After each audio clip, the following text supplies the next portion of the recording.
Maandalizi ya Betika Mbeya Tulia Marathon kibinafsi kwangu yamekuwa mazuri sana, na ndio maana niko hapa na nimelipia tiketi kwa ajili ya kukimbia kesho kutwa.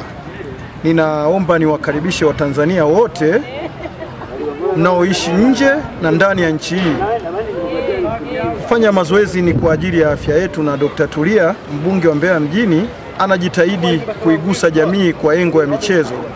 Kwa hiyo ninawakaribisha wote mkaribie, mjiandikishe ili tuweze kuwa na wanamichezo wengi kwenye marathoni hii na Mbeya mjini, kwa sababu kile kidogo kinachoingia na yeye anakigawa kwenye masuala ya afya ya jamii.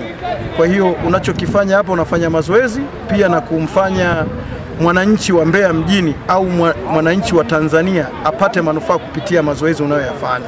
Na mwitikio, naona watu wamejaa sana kujiandikisha. Mimi nimekuwa kama mwana michezo wa nafasi ya 100, na ina maana mwitikio ni mkubwa sana, na ninapenda niwakaribishe kwa sababu hili ni zoezi kubwa sana, na mnamfahamu Mheshimiwa Dr. Tulia hajawahi kuwa na jambo dogo. Yeye jambo dogo kwake ni kubwa.